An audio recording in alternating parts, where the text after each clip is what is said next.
네, 서울 구로을 지역의 박영선입니다. 네. 이임순 증인께 먼저 질문합니다. 그 우병우 전 수석의 아드님을 그 분만을 받으신 적 있습니까? 네, 있습니다. 그러면 우병우 전 수석의 장모 김장자 여사 잘 아십니까? 네, 환자의 보호자로서 알고 있습니다. 그다음에 정유라 씨 그 아들 때문에 그 분만 때문에 제주도 간 일이 있습니까? 네, 그렇습니다. 갑자기 울며 불면서 전화가 와서 막 전화가 비버려서 선생님 살려주세요. 제가 죽을 것 같아요. 하도 그렇게 해서 제가 그 어렸을 때 그 정유라를 치료했던 그래서 또 분만하는 과정에서 그 치료가 문제가 될까봐 제가 너무 걱정돼서 그러면 내려갔었습니다. 최순실 씨네 가족하고 안 지가 굉장히 오래됐네요. 그 당시 아이가 저한테 진료를 받으면서 한 10년. 10년. 그다음에 정도 우병우 씨네 가족하고는 얼마나 오래 아셨습니까? 그 집 아이를 받았으니까 한 25년 정도 됐습니다. 그러면 김영재 원장하고는 잘 아십니까? 전혀 모릅니다. 오늘 처음 만났습니다. 그런데 서창석 원장께서는 증인께서는 어떻게 김영재 원장을 이임순 증인으로부터 알게 됐다고 말씀하시죠? 예, 제가 그 내용은 알지 못하고요. 제가 네. 곰곰이 생각해봐도 네? 제가 곰곰이 생각해봐도 이임순 교수에게 연락을 받았습니다. 이 김영재 원장을 알게 됐다. 예, 그렇습니다. 그럼 김영재 원장은 최순실 씨하고 안 적이 어느 정도나 되죠? 2014년 그 환자로서 만났고요. 네. 그 2014년 4월인가 그때 자, 처음 왔습니다. 제가 이제 그러면 지금 아까도 뭐 지적됐지만 이임순 원장과 김영재 그 증인 사이의 관계 이게 지금 누군가 세 분 중에 거짓말을 하는 건데 김영재 원장은 이임순 증인을 압니까? 전혀 모릅니다. 전혀 모릅니까? 그러니까 지금 누군가 거짓말을 하고 있는 겁니다. 그런데 제가 왜 의심을 하냐면 이 최순실 씨가 독일에서 귀국하기 전에 한국에 있는 지인한테 전화를 걸어가지고 사전에 이 사건을 어떻게 얘기하라는 이 지침을 내리는 그 제가 전화 녹음 내용을 확보를 했습니다. 제가 일단 들어보시겠는데 처음 들려드릴 내용은 뭐냐면 한국의 지인한테 고영태 씨한테 가서 이렇게 말하라고 해 하는 내용입니다. 잠깐 들어보시죠. 그리고 예. 그 나랑 어떻게 알았냐 그러면 네. 가방 관계비를 납품했다고 그러지 말고 네. 옛날에 뭐 이렇게 지인을 통해서 알았는데 네. 그 가방을 발레밀론가 몰라 그걸 통해서 왔고 네네. 그냥 치료에 관심이 있어서 그 지인이 알아서 이렇게 연결돼서 내가 많은 도움을 네네. 사실 보험기획도 뭐고 이렇게 저기 보험기획은 얘기를 하지 말고 다른 네. 걸 좀 해가지고 이렇게 하려다가 네. 도움을 받으려고 했는데 도움을 못 받았다 이렇게 나가야 될 것 같아요. 자, 또 이렇게 지시하는 내용이 하나 또 있습니다. 이거는 이제 이성한이라는 사람이 배신을 했으니까 이렇게 얘기하라 이런 내용입니다. 틀어주세요. 큰일 났네. 그러니까 예. 그한테 정신 바짝 차리고 걔네들이 네. 이게 완전히 그 조작품이고 얘네들이 네. 이거를 이거 훔쳐가지고 이렇게 했다는 걸 몰아야 되고 이성원이도 네. 아주 그 계획적으로 하고 돈도 요구하고 네. 이렇게 했던 저걸로 해서 네. 이걸 하지 않으면 우리를 안 시키면 다 죽고.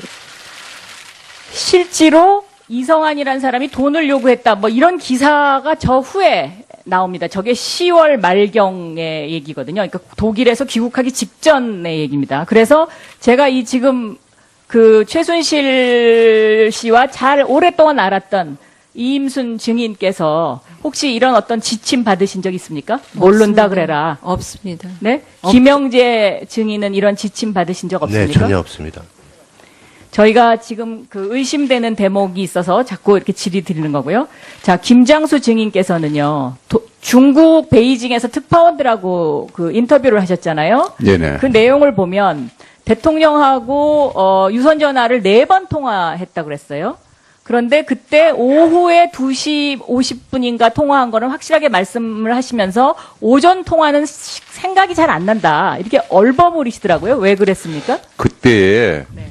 그 특파원들하고 간담회하는 장소 자체가 한중 관계를 아니, 설명하는 그러니까 자리였습니다. 제 질문에 대한 그런데 답. 네. 제가 참고 자료니 뭐냐 아무것도 준비 안 해가서 물으니까 그냥 답변하고. 아니요. 근데 어떻게 2시 50분 거는 정확하게 기억을 하시면서 오전 거는 내가 기억이 잘 안 난다. 이렇게 얘기를 한 것에 대해서 저는 그 답변 일문일답을 보면 그 부분이 좀 굉장히 이상해요. 그런 말을 한 적이 없는 걸로 저 기억하는데요. 일문일답의 기사에 있으니까요. 점심시간에 체크해 보시고요. 그거 예, 오후에 예. 다시 한번 얘기하자고요. 예. 자, 직접 통화를 하신 경 그럼 몇 번입니까? 그날. 6 내지 7회를 했다고 제가 특파원들한테 이야기를 한 기억이 나는데요. 거기 보면은 청와대 홈페이지에 실려있는 내용이 거의 맞는 것 같아요. 다 맞는 것 같아요. 그러니까 6 내지 7회면 그 횟수도 안 맞거든요. 횟수도 안 맞고. 제가 한 거는 네. 제가 전화 근거하고 대통령님께서 저한테 전화한 거하고 그 합쳐서 말씀드리는 겁니다. 합쳐서. 예, 예. 네. 그럼 이날 통영함에 출동하라 하고 해군 참모총장이 지시를 내렸죠. 해군에서 구조함이기 때문에 네, 네. 그걸 아마 근데 지시를 내린 했는데 걸로 그럼 이거를 누가 지시를 거뒀습니까? 가지 말라고? 그건 모르겠습니다. 그 해군에서 자체 자, 판단했을 겁니다. 김석균 증인 이거 압니까? 이 내용을? 그 내용은 전 잘 모르겠습니다. 본인이 정말 모르십니까? 예, 그때 저는 뭐, 예. 네, 지금 시간이 얼마 안 남았는데요. 그 추측컨대요, 박 의원님. 네, 추측컨, 조금, 예. 네, 추측건데, 예. 추측컨대 아마 통영함이 최초에 그 전력화되기 전에 다소 문제가 있었던 걸로 발표가 됐었습니다. 그래서 그 자. 문제가 됐기 때문에 그런 거 아닌가 하는 생각이 드는데. 자, 그 다음에요. 그 김영재 증인하고 제가 그 누구죠? 정기양 증인께 사진을 드렸죠. 거기 보면 2014년 4월 16일, 17일, 4월 25일 이렇게 있습니다. 네. 전문가들이 뭐라고 얘기하냐면 마리오 렛 라인이라는 게 이게 입가주름의 전문 용어라면서요. 네. 근데 거기에 주사를 놓은 자극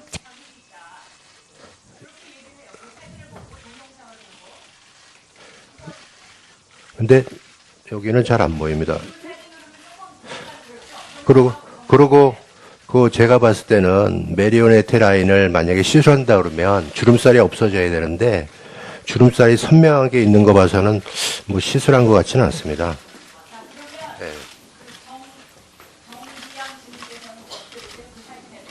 예, 저도 이거는 김영재 증인의 의견에 동의합니다. 별 차이가 없습니다. 네, 네, 네, 알겠습니다. 자, 그러면 김영재 증인과 정기양 증인은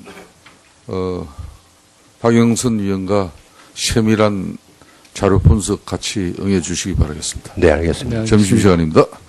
다음은 새누리당 최교일 위원 질문해 주십니다. 영주 문경 예천의 최교일 의원입니다. 김영재 증인에게 묻겠습니다. 네. 묻겠습니다. 세월호 당일 청와대에 들어간 사실이 없다 그랬죠. 네네. 오늘 그 모 언론에 의하면 대통령께서 그 시술을 받은 그 사진을 보고 네. 그 필러 시술이다 그렇게 말씀하셨습니까? 아까는 그냥 그냥 추측성이고요. 예. 그리고 또 하나는 사실 제 같은 경우는 거의 멍이 안 드는데 혹시 그럴 수도 멍들 수도 있고 근데 추측으로 말한 거지 이렇게 확 제가 했다 이렇게 왜냐면 바늘 자국이 안 보이긴 안 보여 다시 보니까 거기에 주사 자국이 안 보여서 알겠습니다. 혹시 이렇게 지금 부닥칠 수도 있을 거예요. 예. 세월호 당일날 무슨 시술을 했다면 네. 그 시술을 한 사람은 김영재 증인일 것이다. 이렇게 네. 얘기가 나옵니다. 네네네. 결코 시술한 적이 없습니까? 네, 절대 없습니다. 청와대에 출입한 적이 없고요. 네네. 김상만 증인도 그날 청와대에 들어간 사실이 없습니까? 없습니다. 전혀 없습니다. 정기양 증인께 묻겠습니다. 세월호 사고 당일 지방에 내려와 있었는데 그때 나 말고 다른 의사가 들어가서 시술했다. 이런 얘기를 한 적이 있습니까? 제 기억에는 없습니다. 언론에 보도는 됐죠. 네, 맞습니다. 그런 말 한 사실은 없고. 네.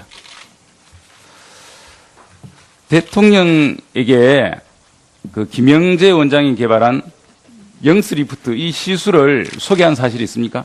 없습니다. 김영재 증인께 묻겠습니다. 네. 그 영스리프트라는 것을 우리 김영재 증인이 개발한 겁니까? 네, 그 맞습니다. 그것이 이제 실이죠. 네, 맞습니다. 다른 실과 차이점은 뭔가요? 실들이 많은데요. 저희 실은 이제 우선 뭐 간단히 말씀드리면 그 이제 특허도 7국에서 받았고요. 지금 40개국에 특허 출원 중이고, 그다음 허접한 시라고 말씀하셨는데 FDA, CE, KFDA 다 받았습니다. 그리고 저희가 그 2012년부터 13년까지 100억의 수출을 했고요. 그다음에 500만 번 수출을 알겠습니다. 우리 받았습니다. 정기영 증인은 어떻게 알게 됐죠? 저희 그 주치인 내과 선생을 통해서 알게 됐습니다. 정기영 증인이 영스 리프트를 대통령에게 시술하면 어떠냐 이런 의견을 제시한 적이 있습니까? 뭐 저는 문자로서 좀 뵙자고 하는 얘기는 들었는데 저한테는 뭐 전화로 하거나 그런 뭐 얘기는 없었다. 네, 네. 그럼 하여튼 정기영 증인 그때 누군가 시술을 한 것 같다라는 것은 잘못된 얘기다. 네. 그런 얘기 왜 나왔습니까? 들은 사람들이 많다는데. 글쎄요, 저는 제 기억에는 그런 얘기를 한 적이 없습니다. 정기영 증인께 또 묻겠습니까? 네. 그 J 플러스라는 화장품을 아시나요? 네, 알고 있습니다. J 플러스가 면세점에 입점한 사실도 알죠? 그거는 전혀 모릅니다. 거기에 영향력을 행사했다는 얘기가 있는데. 제가요? 예. 저는 그거에 대해서는 전혀 모릅니다. 대통령에게 J 플러스 화장품을 사용하라 그런 얘기를 한 적이 있습니까? 아니, 없습니다. 대통령께서 이 화장품을 사용한 거는 맞죠?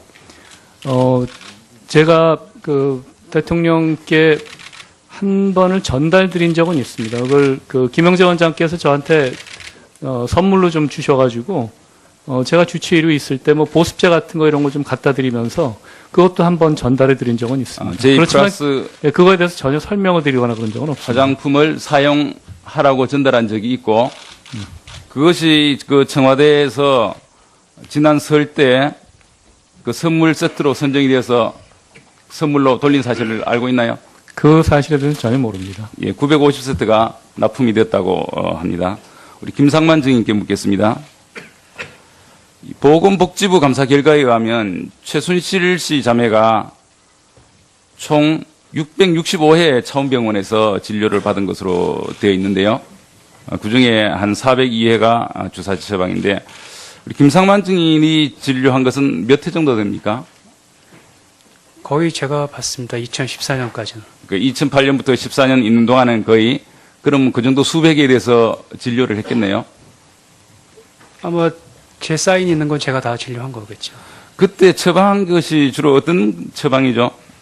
그분은 뭐 환자 비밀 유지상 병명은 밝힐 수가 없지만 조금 안 좋은 부분이 몇 개가 있었습니다. 그래서 그리고 그분 상황이 어떤 약이나 이런 거에 대한 부작용이 많기 때문에 주사로 치료할 수밖에 없는 의학적인 상황이었기 때문에 제 의학적인 판단에 의해서 그렇게 처방을 하였습니다. 최순실이 주사 중독자다 그렇게 말씀한 사실이 있죠. 그거는 제가 그냥 기자하고 얘기하는 중간을 어떻게 녹취를 했는지 모르겠지만 그런 걸 가지고 중독이란 말은 쓰지는 않습니다. 그건 제가 잘못 경솔했던 것 같습니다. 그러니까 중독이란 말을 한 사실은 있는데. 아닙니다. 저는 안 한 것 같은데 거기서 있다고 그래서 제가 그런 건 어떤 향정신성 약물 외에는 중독이란 말은 쓰지는 않습니다. 그건 제가 경솔했던 거, 제가 했다면 경솔했던 것 같습니다. 주사를 많이 맞았다. 네, 그 속에는 향정신성 의약품도 있었다.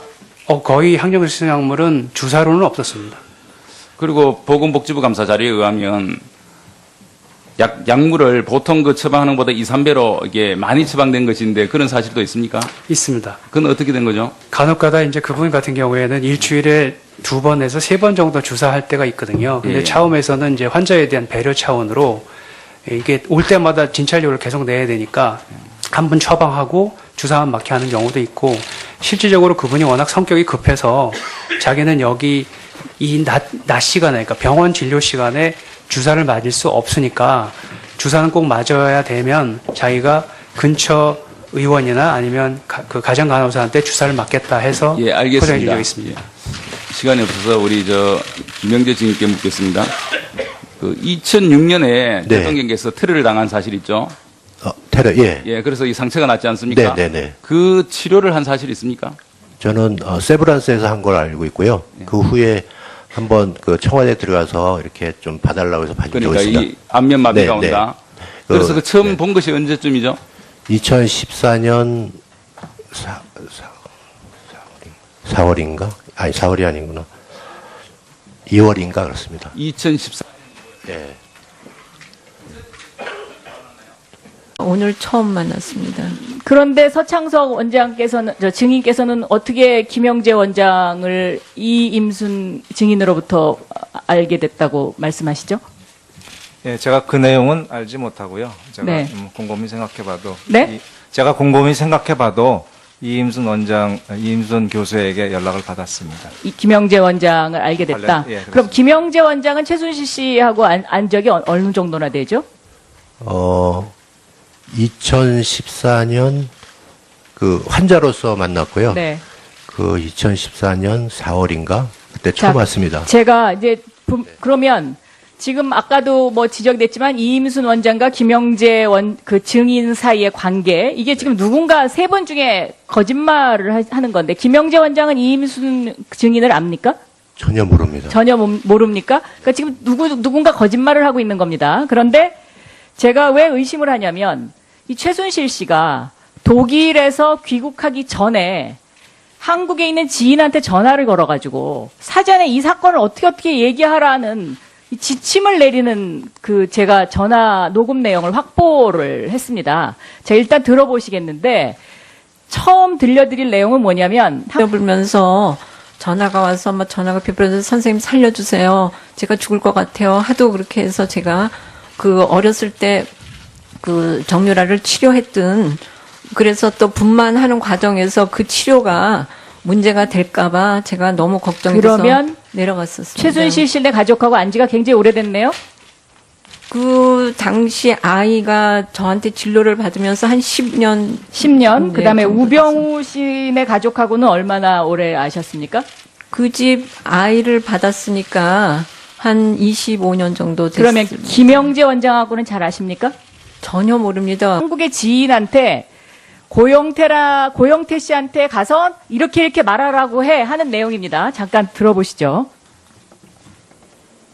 그리고 그 나랑 어떻게 알았냐 그러면 가방 관계비로 납품했다 그러지 말고 옛날에 뭐 이렇게 지인을 통해서 알았는데 그 가방을 발레밀론가 몰라 그걸 통해서 왔고 그냥 치유에 관심이 있어서 그 지인이 알아서 이렇게 연결돼서 내가 많은 도움을 사실 보험기획도 뭐고 이렇게 저기 보험기획은 얘기를 하지 말고 다른 걸 좀 해가지고 이렇게 하려다가 좀 도움을 받으려고 했는데 도움을 못. 네, 서울 구로을 지역의 박영선입니다. 네. 이임순 증인께 먼저 질문합니다. 그 우병우 전 수석의 아드님을 그 분만을 받으신 적 있습니까? 네, 있습니다. 그러면 우병우 전 수석의 장모 김장자 여사 잘 아십니까? 네, 환자의 보호자로서 알고 있습니다. 그다음에 정유라 씨 그 아들 때문에 그 분만 때문에 제주도 간 일이 있습니까? 네, 그렇습니다. 갑자기 울면